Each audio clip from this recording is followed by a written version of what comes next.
Kia ora everyone and welcome. Thank you for joining us during your lunchtime. I'm Zara from Breast Cancer Foundation New Zealand, and today we're talking about long-term treatment with Ibrance.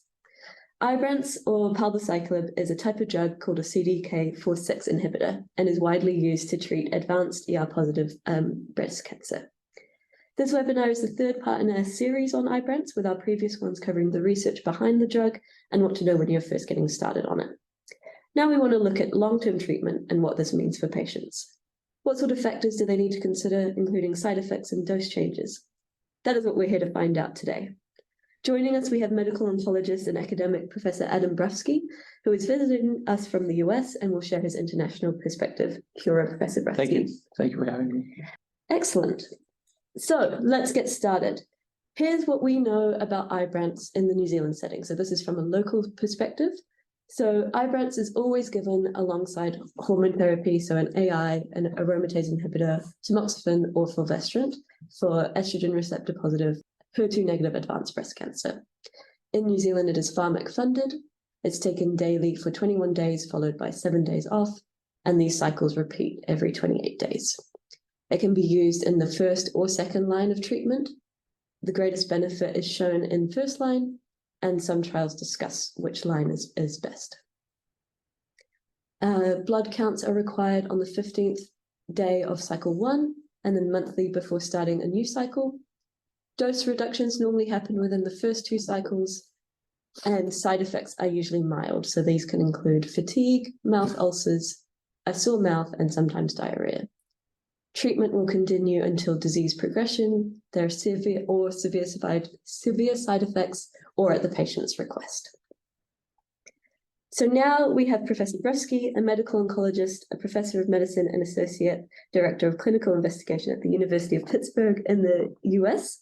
Professor Brufsky, thank you so much for being with us today. You've treated many patients with Ibrance over the years. Yes. So what are some of the considerations patients should make when they're being on Ibrance? Well, thank you very much for having me. And I think that, I've actually been treating people with Ibrance probably for at least a decade, since 2013, in the clinical trials. And in fact, I was involved in the United States with Ibrance. The initial trials were announced in 2013, and then we had about 1.5 years before it became available in the United States for the US FDA could approve it. And we had 4 sites in North America that could give Ibrance what's called expanded access. And I was one of them, and we probably treated about 60 or 70 people with Ibrance just then. And now since that point, I've been treating people with Ibrance for about almost 10 years. And in fact, I'll get into this. I have people on Ibrance who were in that initial cohort of patients in 2014 who are still alive, doing very well. So this just tells you that a lot of people do very, very well with this drug. So again, I think as we said before, it's always Ibrance is not used by itself. It's usually given with another anti-hormonal therapy, usually an aromatase inhibitor, such as letrozole and anastrozole or exemestane, or with fulvestrant. And if you, for example, have progressed, if you have very high risk estrogen receptor positive early stage breast cancer, and you progress on an aromatase inhibitor, will generally give you fulvestrant with the Ibrance. And again, the goal is really to prolong your life at the end of the day. I think that right now, when we look at some of the clinical trials with Ibrance, the median overall survival, that is about the amount that about half of the women are expected to live, is about 5 to 6 years. And in fact, but remember that data was from patients, almost 5 or 6 years ago. I think now with all of the novel therapies that we have and the better selection of patients, the better management of Ibrance, I think people can live at least 6 to 7 years. And again, as I said before, I have people who are alive after 10 years. And so really, this is something that's changed the natural history of this disease. I think the idea also is to delay the time for chemotherapy. I mean, we really try in women with estrogen receptor positive metastatic breast cancer to keep you from getting chemotherapy and have a decent quality of life for as long as we can. And I think most women now will go at least 4 to 5 years without getting chemotherapy. Now, obviously, that's not everybody. Some people do have progressive disease and we have to give them chemo earlier. And also talk about at the end, we have some novel agents that are available, not quite yet in New Zealand, but around the world, and soon hopefully to be in New Zealand, where I think that'll improve the survival even more. Again, there are 3 CDK4/6 inhibitors that are currently in use worldwide, but only palbociclib and Ibrance is funded by the New Zealand health authorities. So again, these are the guidelines. I think it's a CDK4/6 inhibitor is used with endocrine therapy as the standard of care, since it substantially improves overall survival as well as progression-free survival. And I think progression-free survival means the time that you can live without the cancer getting worse. And I think it either maintains or improves the quality of life. I would agree with that. It's used again with an aromatase inhibitor or with fulvestrant in de novo. That is, you're diagnosed with metastatic disease, or recurrent, meaning you've had the disease and it recurs, and it's either in the first or second line.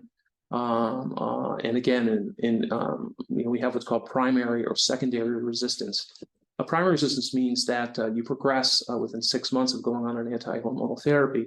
Secondary means you've been on it for a while and then develop resistance. And we're still trying to figure out what that means and how to describe it in very scientific terms. But I think that clinically, those are the definitions we use right now. The guidelines are for postmenopausal women as well as for premenopausal women in combination with ovarian suppression. And so again, and in men also, the rare man who has metastatic breast cancer.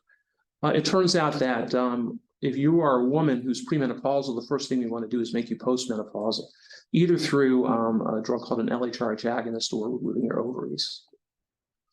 So the available options, obviously in the guidelines, again, are aromatase inhibitor or tamoxifen with ovarian suppression, with a CDK4/6 inhibitor if you're premenopausal. For the second line, if you've had an aromatase inhibitor or fulvestrant.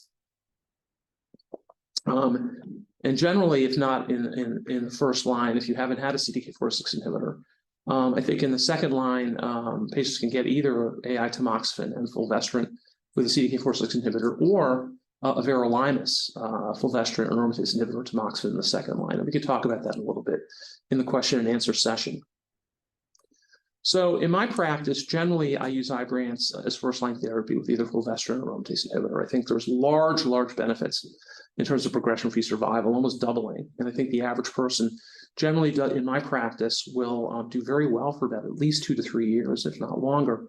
There's a lot of data that's been acquired in the real world. We'll talk about that in a few minutes with Ibrance that really does show improved overall survival benefits. And I think a substantial number of patients, for example, you present with a few bone metastases or maybe 1 or 2 metastases in a lymph node or even in the liver. I have a lot of people who are doing very well after 5 years. It's really it's totally changed the natural history of this disease. I think the big things with Ibrance that we worry about are neutropenia. Some people get diarrhea. And I think some people have cardiovascular disease. And in the United States, where we use all 3, that really drives kind of which one we use, because each of the CDK4/6 inhibitors has different side effects. But generally, they all work. In my experience, they tend to work all the same. I think there are some differences that we've observed in some of the randomized clinical trials between them. And these differences may pan out at the end of the day. But at least in my particular practice, we tend to use the one that fits the patient the best. I think that, and just about everybody gets benefit from a CDK4/6 inhibitor, even those over 75 years old. I just published a paper with some colleagues in a journal called Frontiers of Oncology, where we looked in the real world at women over 75 who were receiving Ibrance, and they actually did very well. And that really wasn't captured by any of the clinical trials, because most women over 75 don't enroll in a clinical trial. We have a number of guidelines that are a little bit different in the United States than in New Zealand. So we have something called an NCCN, and we have something called ClinPath, and I've been very involved in ClinPath since probably 2005. It used to be called VIA, and actually I was the chair of the breast committee of the ClinPath Guidelines Committee. And what we do in ClinPath is we really look for the one regimen that, number 1, is the most efficacious, 2 is the least toxic, and 3 is the least costly to the patients, you, and to the payers. For the longest time, we actually Ibrance and either aromatase inhibitor or fulvestrant was the standard. We've kind of changed that around a little bit because of some data with ribociclib. But on the other hand, I still use whichever CDK4/6 inhibitor I think fits the patient best based on your overall characteristics. And again, my feeling is that I personally think you're not missing out on anything by not having the other two available. Again, I think that all three of these generally, at least in terms of progression-free survival, tend to work the same, maybe overall survival. Again, the real-world data, I think, with overall survival really does, I think, tend to also show that Ibrance does have an overall survival benefit, if not seen in the randomized clinical trial. And so we do really need to give these drugs first line. There was a really interesting study that was presented at our ASCO meeting last June.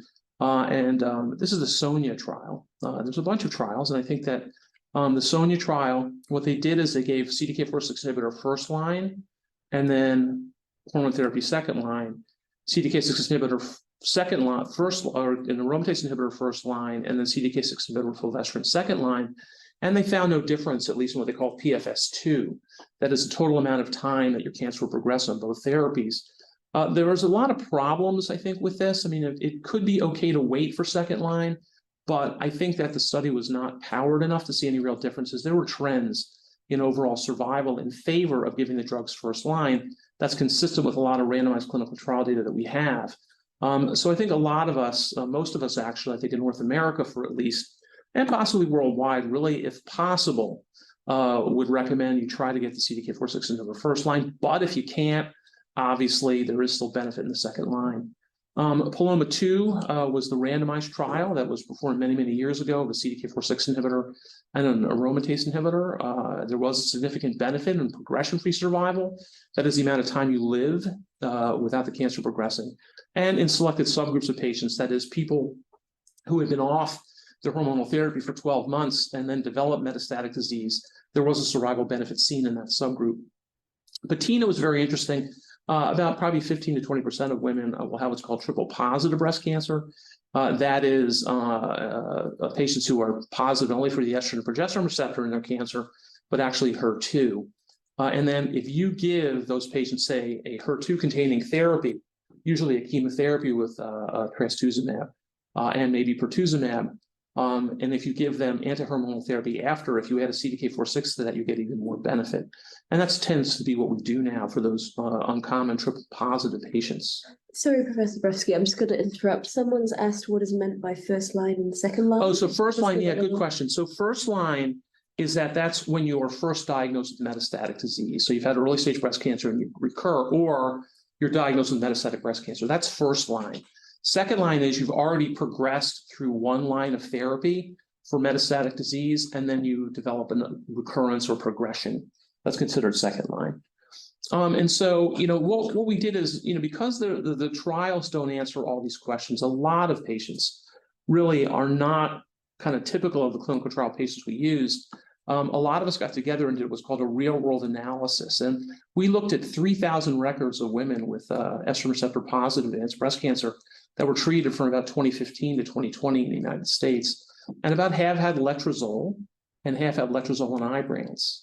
And it turns out that overall survival, when we did it using this real-world analysis, was improved by about 30%. In absolute terms, the improvement was about 15 months in patients who received Ibrance. And again, we saw this in patient groups that were not on the clinical trials. We saw this in elderly, both over 75, and I just published data in women over 75, as over 70, we published data over 75.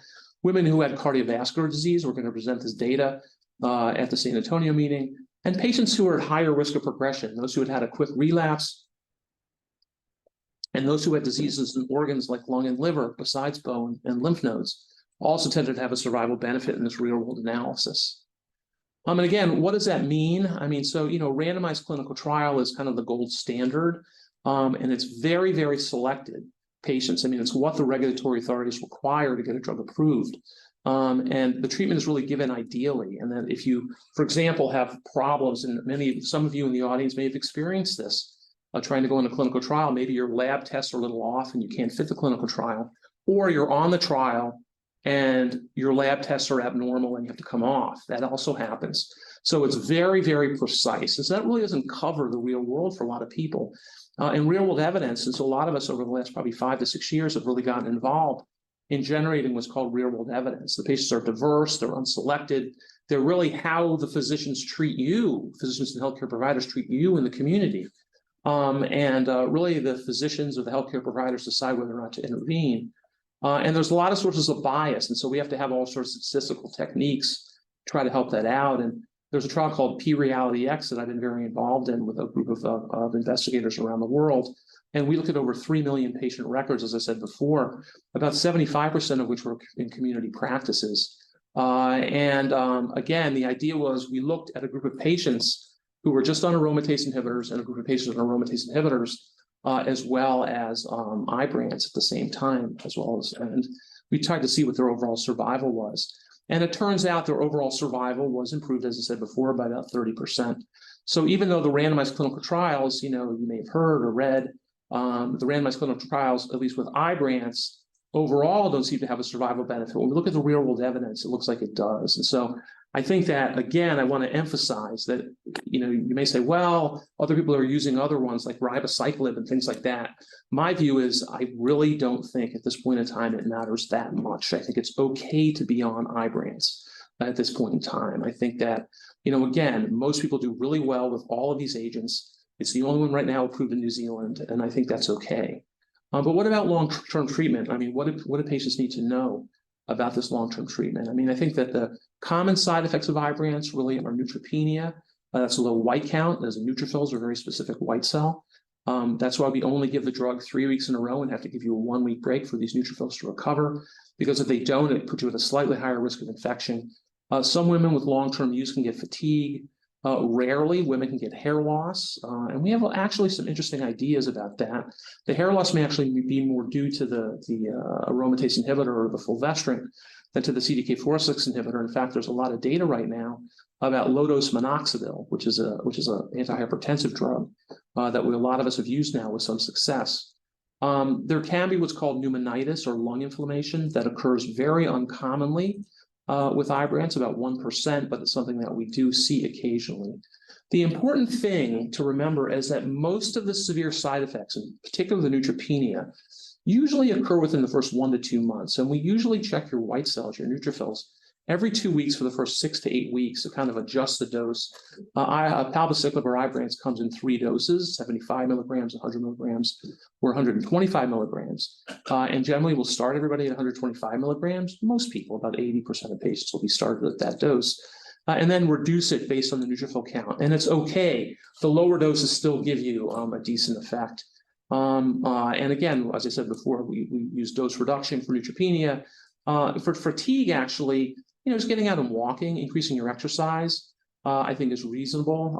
I think one thing that can happen occasionally is that people are a little bit higher risk of chronic infections.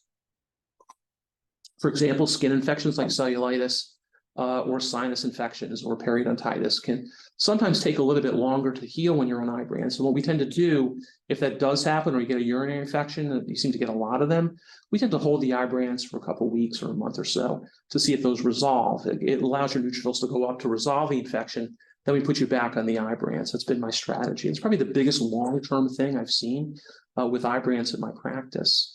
Again, we change the dose. Usually the doses are changed within the first couple of months.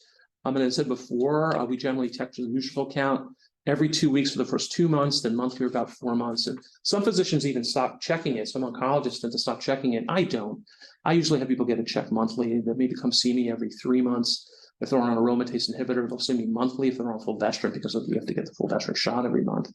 And I guess Ibrance is generally compatible with most other medications. There are medications called CYP3D6, I think 3D4 inhibitors. And I think those may have a little bit of interference with Ibrance, but generally we have pharmacists that we order will check those interactions. There are computer programs that most pharmacists, even in New Zealand, have that when you order 2 things, they'll check it. And if there is an issue, they'll let your physician or your healthcare provider know. And generally we try to work around that. Again, I think that when trying to keep people on Ibrance long-term, I think fatigue is really, in my practice, having done a lot of this, really is probably the long-term issue. I think that's probably the biggest issue people have with Ibrance. And again, we have a fairly sophisticated research program around fatigue from people with metastatic breast cancer that a colleague of mine who's a nurse practitioner who has been my colleague for about 25 years really has been running. And again, we found, I think, increased exercise, just trying to get out, exercise, I think really helps the fatigue a lot if you can do it. You don't have to do a huge amount of exercise. No one asks you to run a marathon or anything like that, although this being New Zealand, I think we're a very active culture. So I think that that's something to do. But I think that's one thing. We also dose reduce fatigue as well. Occasionally we'll stop the Ibrance completely, but doesn't happen that often. Again, I think once after, the nice thing about Ibrance, the really big side effect tends to be the neutropenia, and generally we can get that settled within the first couple of months. And usually the monitoring then is only monthly, a lot of times. As I said before, if you do have frequent infections, we tend to hold the Ibrance, let you recover, and then start it up again. Now, what about some other trials that we have with Ibrance? There's another real-world study called Polaris, and that was 1,500 people who were studied prospectively. That is, we just followed them after they went on Ibrance in the United States and Canada over 2 to 3 years while they were on Ibrance. And I think we found actually that the women who were on Ibrance in this real-world study did live longer. And again, it's interesting that, and I think, I talk about this to physicians when I give talks on palbociclib and Ibrance, and it turns out that in the real world, the incidence of neutropenia and infections are generally less frequent than those you're seeing in the clinical trials. And again, I think within the first 3 to 4 months, most of these generally kind of become chronic and either resolve or we figure out ways to manage them. But again, I think the big one is infection. I think people always get infections as, and especially when people are on these drugs now for 3, 4, 5, 6, 7 years. I think that the big thing that we would probably do is hold the drug, let the infection resolve, and then we start it again. And it is okay to do that. I think that's important. It's something I tell my patients all the time, that if we have to interrupt these drugs for a few years, it's okay.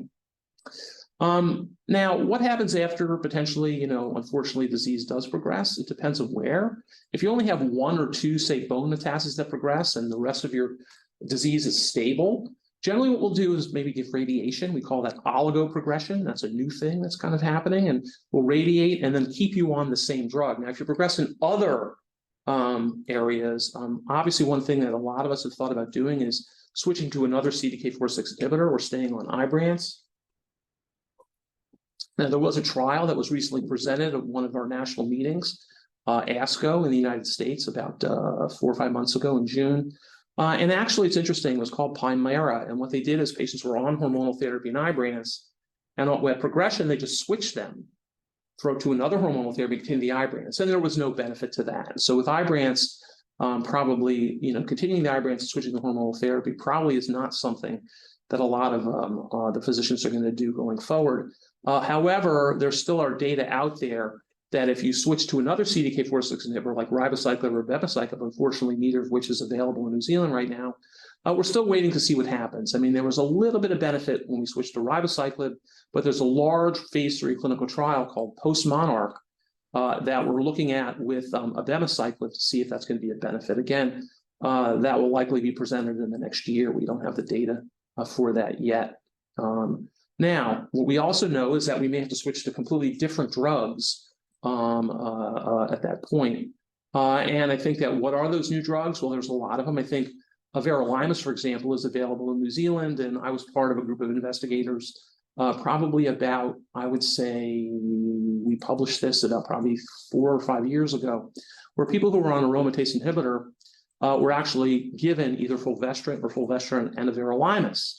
And going on fulvestrant and everolimus doubled what we call the progression-free survival. So the amount of time that the patients did without the cancer progressing. We didn't have a lot of patients who had Ibrance already on that study, but there does seem to be some benefit in real-world data that people are starting to look at, where people were on a CDK4/6 inhibitor and then received fulvestrant and everolimus or exemestane and everolimus and actually did okay.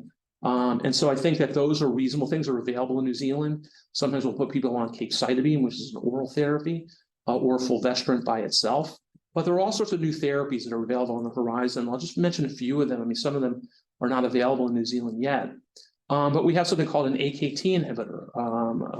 The AKT is a pathway downstream of a lot of the growth pathways of cancer cells. And there's a trial called Capitella 291, where people who had progressed on an aromatase inhibitor, about 10% of them had been on an aromatase inhibitor and Ibrance, were randomized to either fulvestrant and the AKT inhibitor, in this case called capivasertib.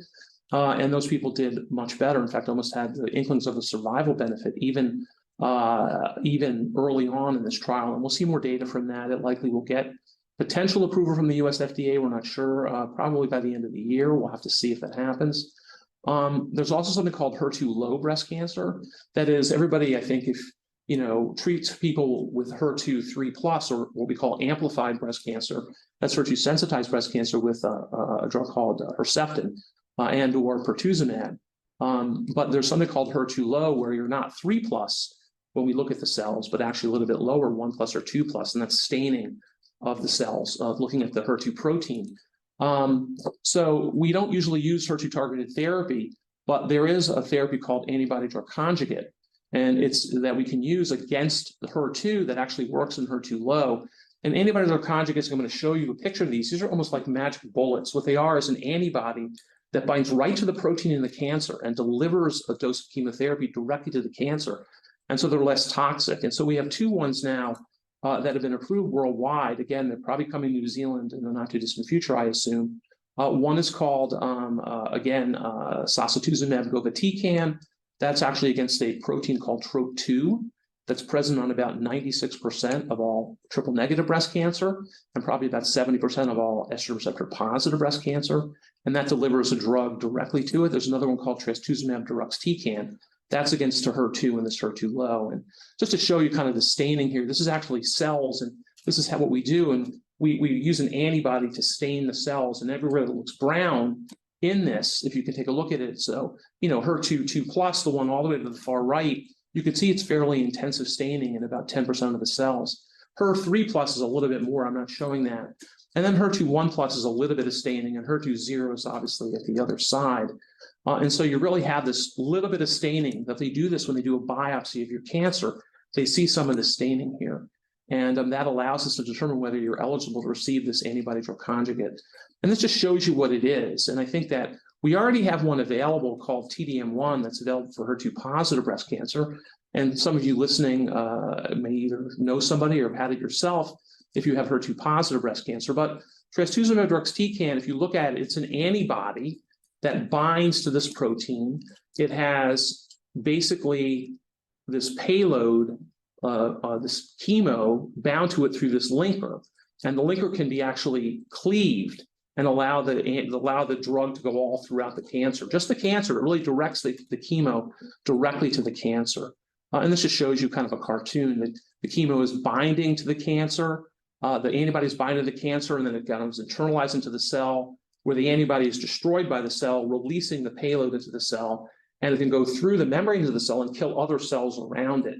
And that's the idea behind some of these antibodies or conjugates. It's really something brand new, and it's not only in breast cancer, but actually being at this year's ESMO meeting a few weeks ago, it's in all cancers, not just breast. I think this is really a major advance for us in the treatment of cancer, that we're able to deliver more toxic payloads in chemos with a lot less side effects and a lot more efficacy. And this just shows you sacituzumab govitecan, which is the same thing. It's got the antibody that binds directly to this TROP2, and then it has this payload called SN38, which is a chemo, and it has a linker that's cleaved inside the cell and right outside the cell to allow that SN38 to get out. And again, it's a little complicated, but on the other hand, it kind of shows you where we're going, I think, with some of these ideas. I'm just going to interrupt again. I Sure. think we'll break for questions because we've got quite a few coming Absolutely. through, and then if we've got time, we'll come back to the key. You bet. I mean, I'm ready to, I can talk about this forever, I think, as you know, and, it's a very exciting time to be a breast cancer physician, but hopefully you've kind of learned something from this. And I think the key here is, to really communicate with your healthcare providers. I think it's probably the biggest thing I want to kind of emphasize, especially when you're on a drug like Ibrance long-term, because there are things like, I think the big one is infection. And I think that, you can get chronic infections and no one can know why you're getting them. And I think if you're on Ibrance, what we like to do is that we like to hold it, and it's okay to hold it. It's okay to reduce the dose. It still works. It's really, I want to emphasize that more than anything to people who are on Ibrance right now, that it still works. And I think these drugs really have changed my practice dramatically over the last decade. And I think that now we're going to have other new things like antibody drug conjugates, I think really are going to completely change the way we treat breast cancer. I think it's a really exciting time to be someone who's taken care of breast cancer for about 28 years to see all these things happen. Yeah, absolutely. Thank you Okay. so much for You're more sharing. than It's welcome. been so insightful. Good. And I'm sure everyone listening has definitely, I know I learned a lot. Good. So just gonna start firing some questions your way. So the first one we've got, what if you become no evidence of disease after 4 years on Ibrance? It's a great question. And I've had then- some, yeah. Yeah, sorry, and then go off Ibrance but stay on letrozole. This person's been off it for 9 months and there's still no evidence of disease. Yeah, I've done that to a lot of people. It's like some people have, I've had a bunch of patients in practice. I had some person who kept getting admitted to the hospital with urinary tract infections, and she was in her early 80s. And we've just left her on, she was on fulvestrant and Ibrance for probably 2.5 years. And we've just kept her on fulvestrant only for about 2 or 3 years. It's fine. I think what we'll do at some point is, if we have to, if she has progression, put her back on the Ibrance. And it's interesting, there's actually some very interesting scientific preclinical data that suggests it's not a bad thought to do, that, you become resensitized to Ibrance if you've been off it for a while. So it's not a bad idea. So I think it's okay to be off Ibrance. And if there's no progression, is that, I think this person's wondering, have they been cured or? It's hard to know. We don't like to talk about cure. I've had patients who actually were just on anti-hormonal therapy by itself with a single bone metastasis or two. And after about almost 8 or 9 years of being on hormonal therapy, decided to stop everything. And so I'm not sure I would do that. But on the other hand, and they've been fine. I mean, I think that there are probably going to be a certain percentage of women who are on these drugs for an extended period of time who are likely to be, we don't like to use cure, but long-term non-progressors and potentially cure to this. And we can't tell who they are. And I think that's the problem. And but I think there is some hope here that really, again, having started in breast oncology almost 28 years ago, when all we had was tamoxifen and maybe immunoglutathione, that was it, to suddenly have all these things. And really, we're now talking about drugs, in our meetings now, 4th, 5th, 6th line therapy. We're having randomized clinical trials. It just tells us where we're going. And I think that there probably will be a certain number of people who likely will be cured of their disease. We just don't know who they are right now. Yeah, definitely.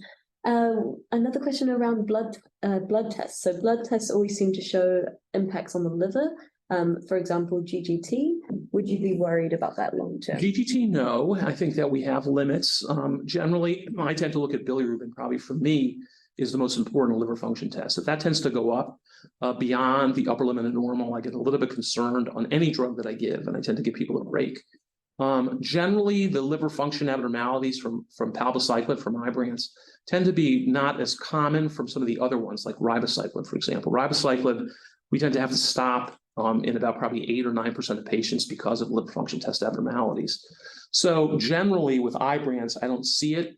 GGT is okay. I think if the alkaline phosphatase and bilirubin start to go up substantially, and your physician and healthcare provider knows that it goes up beyond the upper limit of normal, I think we tend to hold it and maybe reduce the dose after holding it for a couple of weeks or a month or two. Yeah. This person is sharing their experience. They've been on Ibrance and letrozole for 4 years now on a middle dose. Their neutropenia remains at 0.5. They're fine with that. But their cancer is stable, and in fact, the latest CT showed it's not measurable any That's longer. great. That's fabulous. But they're starting to get more respiratory infections, and they were wondering. Yeah, so this is they can do to exactly help what we with do. that. Is we'll hold the Ibrance and just leave you on the letrozole alone for a couple months. Give your body a chance to heal, and maybe start it, if you can go down a dose, maybe at 1 dose lower.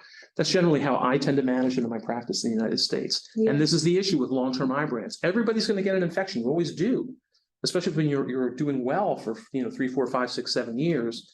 And we have to come up with a strategy to do that. And generally, what I do is hold the drug, let whatever infections heal up.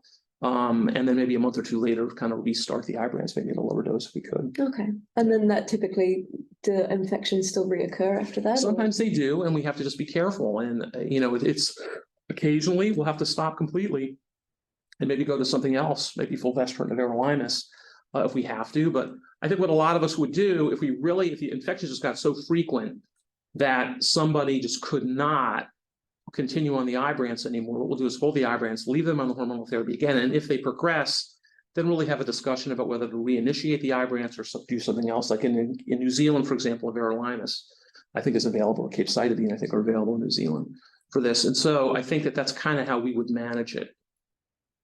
Right. No, that's very helpful.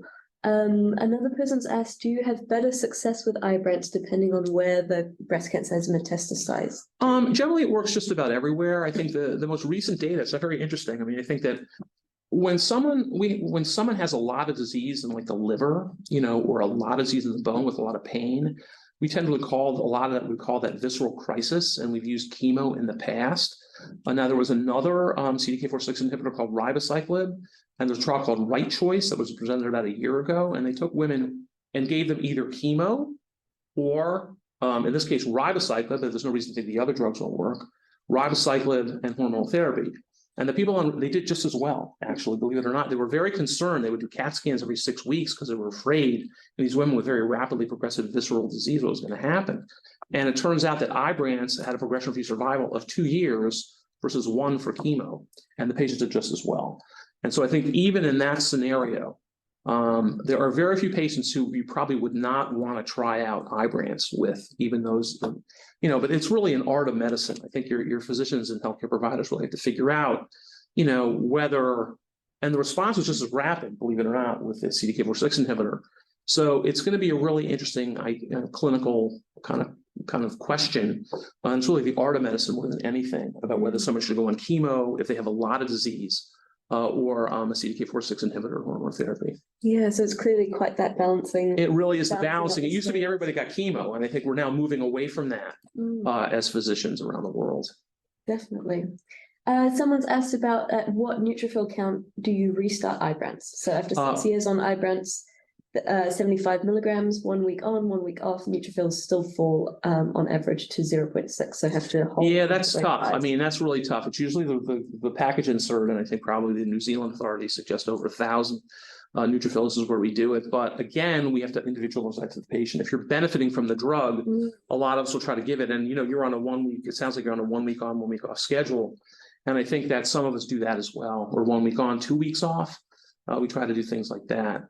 Now, again, you have no other CDK4/6 inhibitors. There are other ones that are not available in New Zealand that don't have as much neutropenia, and some of us will switch to those if those are available.